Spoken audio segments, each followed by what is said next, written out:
All right. Hi, it's Steve Pollock. Welcome to Legacy in a Glass podcast. Today, I got one of my best influences, and what turned out to be in the industry one of my best friends, CEO of the Lineage Collection and winemaker Steven Kent Mirrassou, live from his house in Livermore, California. How are you? How are you, Steven? I am doing very well, Stephen. Happy birthday, by the way. And happy birthday to you! Right back 2 days ago. Thank you very much. It's a real pleasure to be talking with you. We don't get a chance to spend as much time together as I'd like, but this is the way it has to be done right now. I'm really happy to be with you guys today. Hey, we've always stayed in touch over the years. I mean, I go back with Steven back when I worked for Liquor Control Board. He used to put blends together of Cabernet and Merlot and anything we needed, and used to buy volume off him. I mean, in my opinion, and I've seen him in action, Steven Kent Mirrassou is the best. He's a master blender. I've seen him work it, and I've seen him perfect with taking wines that were so, putting a blend together. We were out there at your tasting room that time, and it really blew my mind. So what was so important to getting you on one of these podcasts was, now you're doing this. You've done this lineage collection for, I think, 2007 was your first release. And I'm going to tell you, I've had these wines, and the reason we got in touch is I'm online all the time, and I see some of these, pretty significant bloggers out there in California giving these wines 100 points, and I just tasted both of them, and buddy, congratulations. I agree. I mean, let's explain to the consumer a little bit about your background. I mean, everybody knows the name Mirrassou. It's actually still on grocery shelves today. Sixth, seventh generation winemaker. I met your son Aiden. I see he's still involved now. He's going to take the reins eventually. Uh, and let's explain a little bit about the climate of Livermore and what it takes to put together something like this, because I really think, you could have taken the easy route, and this is why I appreciate you and what we try to do here in Legacy, trying to be different and make sure the quality is there before the packaging or anything else. And we're a small family, you're a small family winery, but you could have ran to Napa and done something like this and became, I don't know, the 501st, culty wine that's getting 98 points to 100 points, and you just kind of blend in. I mean, what's unique is people don't throw around 100-point scores too often, and I've never, in my 33-year career, never tasted 200-point wines. And both of these wines, I agree, and I'm going to do my reviews on my website in a week or so, and I gave both of these wines 100 points. I think they're the best thing that I've had in a long time, buddy. So much. Livermore Valley is a really special place, and apart from not wanting to be the 501st guy from Napa and wanting to be the first guy from Livermore, the reason why I can even think about a statement like that, let alone say it, is because the Livermore Valley is a world-class growing area for the varieties that we happen to love, that I love, that my son loves, that my father before me loved. They grow as well in Livermore as any place in the world. Livermore is one of the oldest wine growing regions in California. It's about 70 miles south of Napa and about 30 miles inland from San Francisco Bay. Situated about 700 feet above sea level in a valley, bowl-shaped valley, east-west orientation, so a lot of wind coming from San Francisco Bay every afternoon. Warm during the day, cool in the evening. The diurnal temperature range really helps us to hold on to acidity. So we get really balanced, beautiful, ripe fruit that gets ripe later than Napa, longer growing season than Napa typically, especially from St. Helena north to Calistoga. People have a sense, and it's the wrong sense, that Livermore is this really hot climate, that it's a Central Valley. It's not. It's a Central Coast appellation. Great wines have been made in the valley since the 1880s. Again, one of the oldest regions in California. We started the Steven Kent Winery, part of the Lineage Collection, in 1996 with the idea of making one Cabernet from Livermore that we thought could compete with Napa Valley. Again, my family is the oldest winemaking family in California. We started making wine 6 years before Abraham Lincoln was president. So we started putting, vines in the dirt in 1854 in San Jose, about 30 miles south of Livermore. And the Mirrassou family, at least our involvement in the Mirrassou family business, extended from 1854 to about 1984, when my father left the family winery, started a new brand in Livermore that doesn't exist anymore. But we started Steven Kent in 1996. Our first and middle name, couldn't use Mirrassou because the family still owned the rights. Mm-hmm. My cousin sold the brand to Gallo in 2002 or something like that. But we've been on our own since 1996 with Steven Kent. Lineage Wine Company as a brand started in 2007 with our first vintage. And the idea about Lineage really came about because I had gotten a little bit far away from this idea of wanting to make one great wine from Livermore. We had, I think, proven, based upon the press and based upon, even more importantly, our club members and guests' conception of the quality, past this idea that we can compete with Napa with Cabernet. We kind of assumed that we had proven that point. 2007 then became, as you know, one of the great years in California in the last 30. So it gave me a lot of really great material to work with to make a Bordeaux blend, to reach even higher, to say, I believe we can make an iconic wine from California that could compete with first growth Bordeaux, the absolute best wines from Napa Valley, and do it from an area that historically has been important, still is important. 80% of the Chardonnay, 70% of the Cabernet from California, all originated with clones from Livermore Valley. So from that standpoint, Livermore is a very important place. Very small though, 40 wineries, 2,000 acres of grapes versus 50,000 acres in Napa. So very small community. But what has happened currently with the ratings and the likes on the wines that we're going to taste has been a really beautiful kind of proof of concept for me. I knew 17 was going to be a great vintage. I think we even talked about this before the wines were actually done with the blending process, which for us takes about a year to get done. I said, Steve, this is going to be a great vintage. You never expect 100. I don't even really know what that means exactly. Absolutely. I just knew that it was going to be, the wines were going to be, the same kind of idea of beautiful wines that are balanced, that are elegant, that age, that add complexity to people's lives, but just on a scale that was significantly higher than what we've been able to do in the past. And I am incredibly gratified by the response to the wines. Obviously, and some of the bloggers they're pretty hard liners. They don't give up big scores. Steve Heimoff, I follow him. I mean, he's pretty critical at times, but I think what does it for me here is you're so unlike Napa on both of these wines. I mean, these are very European styled. I mean, they're very balanced. They give you all that frontal fruit, especially the Premier, which we're tasting right now. It's got gobs of fruit. The nose is cassis and cedar and graphite and melted tar. I mean, I've tasted a lot of wines in my career, and what gets me is just the impeccable balance where you want to have another sip of this wine. I mean, the packaging's massive. I mean, these are big, heavy bottles. But the wine is so seductive. Where if you're a Napa cult wine drinker, you definitely get the frontal fruit in this Premier. But then mid palate and beyond, it turns into like a Chateau Margaux from a great vintage. You know what I mean? It shows such more complexities, and I'd love to see this blind tasted with some real heavy California wine hitters, because people got to realize. I mean, Napa right now, and this is my opinion. I don't know if you'd agree or not, but I've had more failures at the highest end of these Napa cult wines when you buy it and you're expecting so much more, and you're paying hundreds of dollars, and they just don't deliver. What I get from your wines, and I've tasted many vintages of the Lineage, and every lineage vintage from 2007, in my opinion, I think they all got over 90 points. Somebody got 94, somebody got 95. I mean, but I totally agree with you. Even in a market that some of these bloggers, get paid by online sites, and they give high scores to like $10 wine. I mean, I don't think the credibility's in the press as much, where the Parkers are gone, James Lobby's gone, some of the real critical guys that were barometers in the industry, but.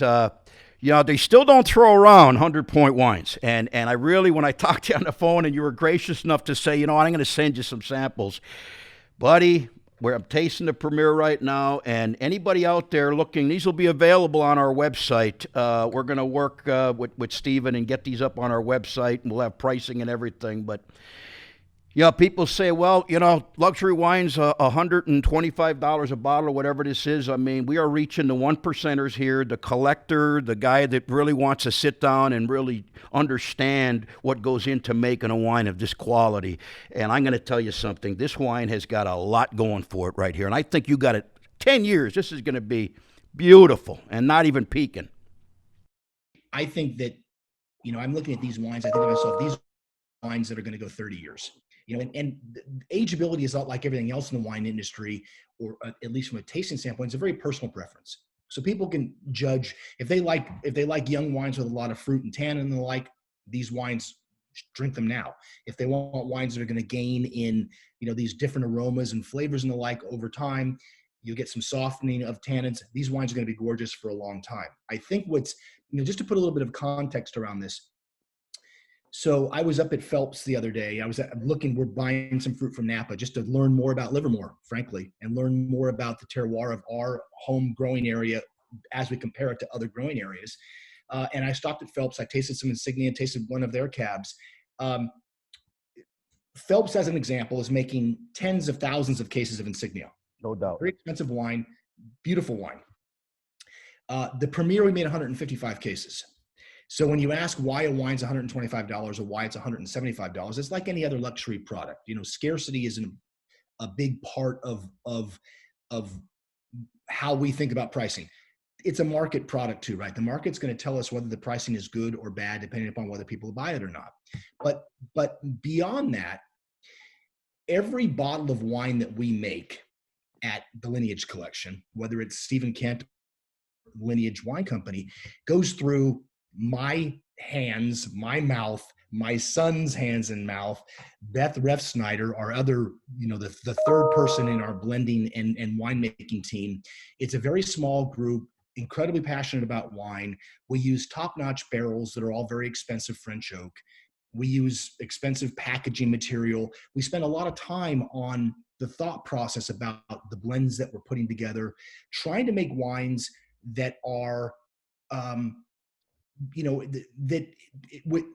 to the extent that a wine can change a person's life, can make them change their perspective about what's good, what area should get more attention, that kind of thing. That's what we want our wines to do. And that's how the part of the thought process that we're thinking about when we're putting these blends together. We're looking to make wines that are going to have people say, holy cow, I didn't know you could do that from Livermore. Napa Valley, I think the major difference between what we're doing with these two wines and the typical really high-end wines from Napa is in the use of oak.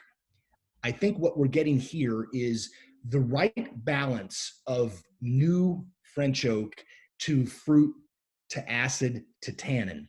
I don't like the taste and smell of oak. I love what it does structurally. I love the way it makes the wine feel in my mouth. In Napa, really high-end wines, they're using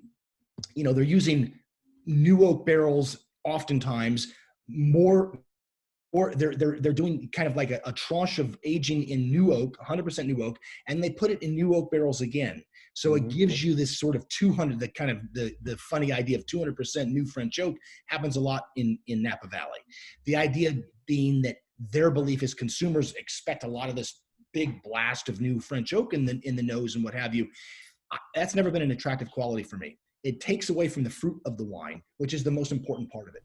And I think it makes them at times, and I totally agree with Phelps and some of the real iconic brands. They're very good. I mean, the wines are very good, but they're producing, much more. What's unique with this is, the old adage: you take more from the vine than it's willing to give. The quality's not going to be as good. So with 150 cases, I mean, what's different with your wines is you're getting oak. I'm getting that little cola nut. I'm getting the hints of maybe vanilla bean, but you go to Napa and you taste some of these iconic brands, which I won't say on the air, but they become so one-dimensional with the oak that it overshadows a lot of the fruit and complexities, and it's more of a straight shot. I watched your video on the amplitude of wine, and you should check it out if you're interested in a winemaker's perspective, because Steven's like a scientist when it comes to this. And theirs go right down the middle of your tongue, and they tend to stay there. They come a little bit off to the sides. This falls off the tongue. This is a full-flavored, you end up getting menthol and all kind of tobacco leaf down in the bottom of your palate. And that's what I think is unique, because I'm a big balance guy. I love balanced wines. I'm not going to say don't like Napa. I like anything that has the right fruit, the right balance, the right oak, and that's what we're seeing here. I mean, these wines, a 2017 vintage. I totally agree with you. This is, now you said 18 is going to be very good, also, right? 18 and 19. I mean, we're working on. We just put the lineage, the 18 lineage blend to bed, as we kind of figured out what the blend is going to be, and it's going to be a different wine than 17. Every wine is like you're raising a child, right? You have multiple kids. Each one has a different personality. Each vintage Absolutely. lineage is of a season, of of a of a winemaker's perspective and philosophy in any given year. And I like that aspect of things. I like the fact is that we have an idea about an overall sense of what we're trying to accomplish, but then we let the fruit guide us, Yeah. and let the wine guide us. Because, as you said before, I'm not trying to twist into some kind of weird shape, some preconceived notion about what quality is. I'm letting the vineyard speak to me and trying to interpret that for wine lovers. And I'm the first wine lover who gets to try these wines. I'm passionate about wine, love wine, and I want to make something that I want to drink and that I think is beautiful and ageable and elegant and all the other things that are important to us. It's really an amazing relationship to be able to have with wine lovers and with nature, with vineyards, to try to be this go-between of the environment for the year and proper choices in the winery, and finally making something, when it gets released, that is a testament to hard work and love and passion and an understanding of the importance of the fact that our customers, they can spend their money elsewhere. They can spend their money on other things, and we're incredibly appreciative of the fact that people are beginning to find out about the lineage collection, find out about Livermore Valley, and it's really an interesting and fun relationship to be in right now. And I agree with you on the sense of the market's changing. I mean, a lot of the millennials, your 30, 40 somethings that, are financially pretty secure, they're not just looking to the straight old Napa Valley, Sonoma, and the Constants. We do a lot of consulting on the side, and they have, when they have disposable income, they say, tell me something that's different. Tell me a region that nobody else really explores. And Livermore's been around forever. I've been there twice. I mean, if you want to go and you want to see the raw, behind the scenes open spaces that Napa probably was back in the 50s. Livermore is that today. It's a lot of, pretty scenery. It's a lot of one-lane roads, and you got to kind of look to find the wineries. It's not like back to back to back to back like in Napa.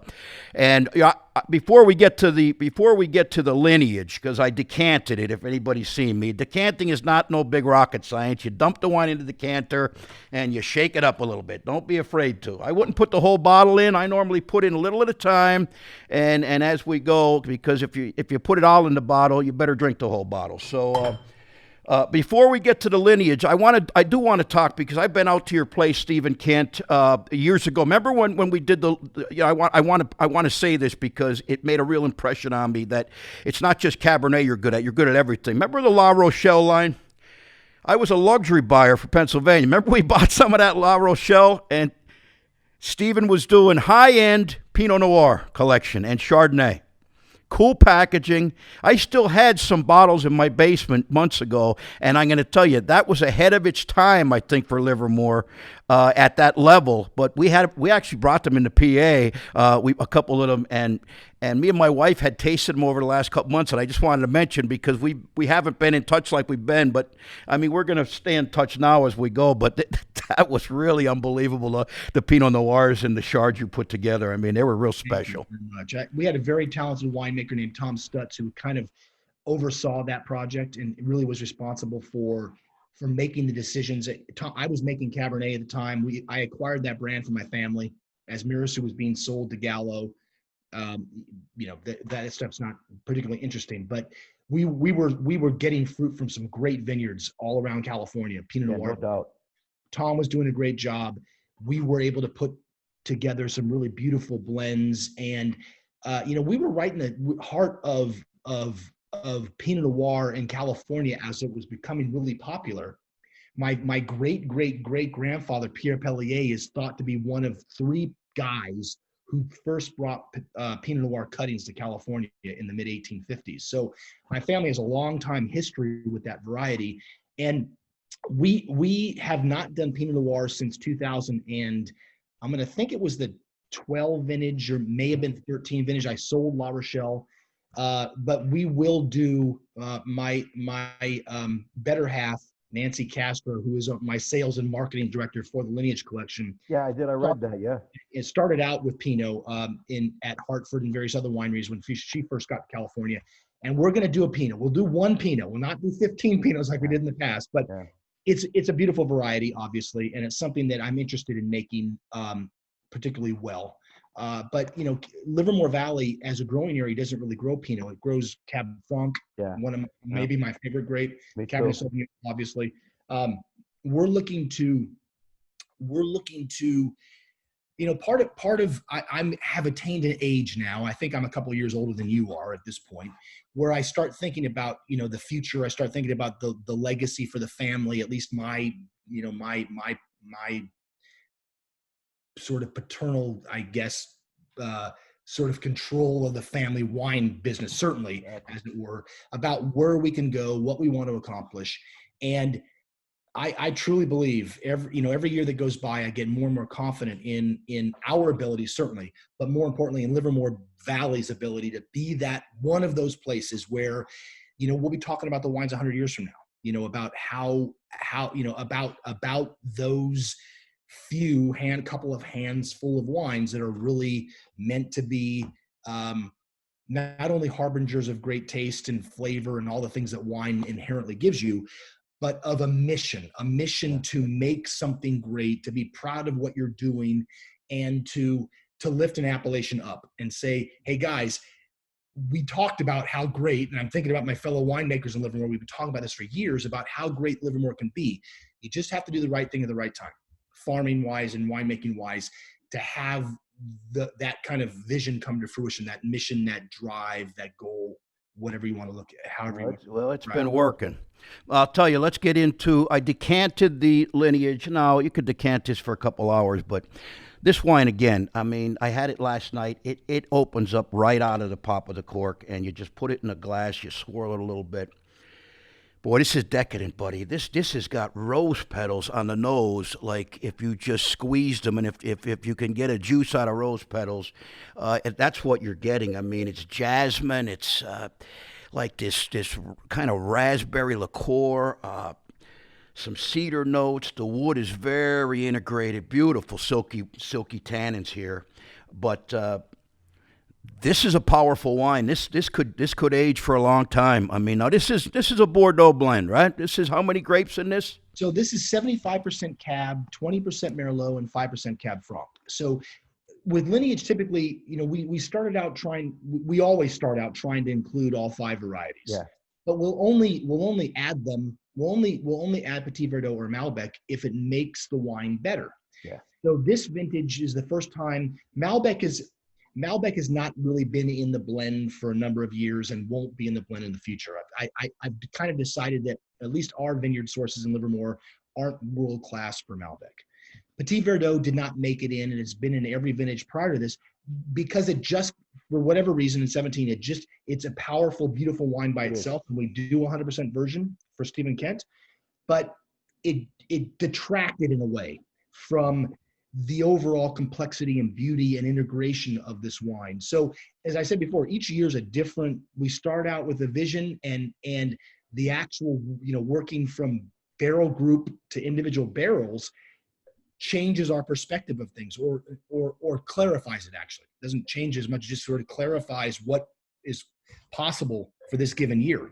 And I love the kind of darker, sort of dark chocolate, dried sage, dried bay leaf. Great note, sage. Cab Franc, and it adds such aromatic complexity to this wine. This wine has got a lot of power in the mouth. I mean, there's a lot of great structure there. There's a lot of great flavor.